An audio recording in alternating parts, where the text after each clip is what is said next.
யாழ் மாநகர முதல்வர் உடனடிய கவனத்துக்கு இது தற்போது 2 மாதத்துக்கு முதல் இந்த கடையை விலக்கி வேண்டி யாழ் மாநகர கடை என்பது விலக்கி விற்க முடியாது, சட்டத்தின்படி இன்னொரு ஆளுக்கு விற்க இயலாது.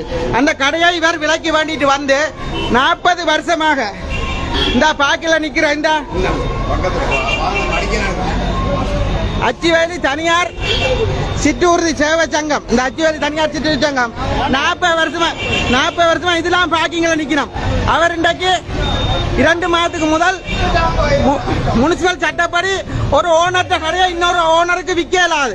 ஆனா இவ கை மாத்திட்டு வந்து இவர் வேறு இனத்தை சேர்ந்தவர், நான் சொல்ல விரும்பவில்லை, வேறு இனத்தை சேர்ந்தவர் கடையை விலக்கி வாங்கிட்டு வந்து இவர்களுடன் ரவுடிசம் செய்து இந்த மோட்டார் சைக்கிளை விட்டு தங்களோட கடைக்கு முன்னுக்கு பஸ் அடிக்க கூடாது இந்த மோட்டார் சைக்கிளை விட்டு இன்று எல்லாரும் சேர்ந்து அகற்ற முற்பட்டுக்கிறார்கள். உடனடியாக அச்சுவேலி தனியார் போக்குவரத்து சபை, யாழ் மாநகர முனிசிபல் மற்றது மேலதிகாரிகளுடன் தலையிட்டு இவருடைய இந்த பிரச்சனைக்கு உடனே தீர்வு காணணும். ஆனா இது லைவா விட்டுக்கிறோம் கூட பிரச்சனை சொல்லுங்க, என்ன செய்யணும்? 40 வருஷமா நாங்க இதெல்லாம் அடிக்கிறோம். நாங்க இவன் வந்து முந்தின கடையை வாண்டி போட்டு இப்ப பஸ் எடுத்து அங்கால போறான்னு சொல்றேன். 40 வருஷம் இருந்தா அது சரியா? நாங்க 40 வருஷம் இருந்தா எங்க போய் சொல்றேன்? அது சரியா? நீ யார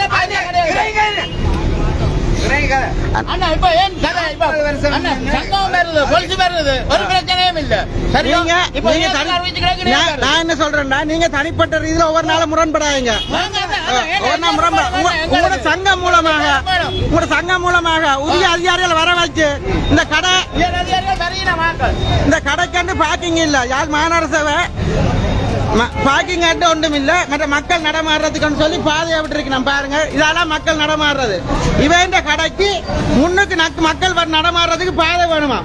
ஆனா மாநகர பாதை விட்டு இருக்கு இந்த நடபாதை, இதெல்லாம் மக்கள் வந்து கடைகளுக்கு போறது.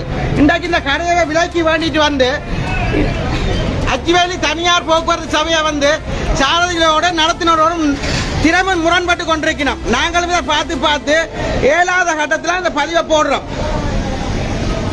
சாரதியிட்ட நடத்தினோட கேட்டா அவளுடைய நிலைமை விளாங்க முழுக்களும் என்ன பஸ் கடைக்கு முன்னாடி பஸ் அடிக்க வேணாம்னு சொல்லிடுமா? இல்ல பஸ் அடிக்க வேணாம்னு சொல்லிடலாம். தங்கட கடை பாதிக்கலாம், வியாபாரம் பாதிக்கப்படுதா? அப்ப நாங்க எங்க அடிக்கிறோம் பஸ்? இந்த கடை ஒரு 2 மாதத்துக்கு முதல் ஒரு தொலைபேசி விற்பனை நிலையமா இருந்தது.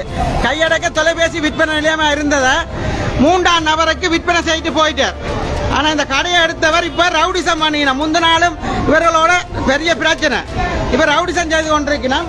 இதுக்கு உரிய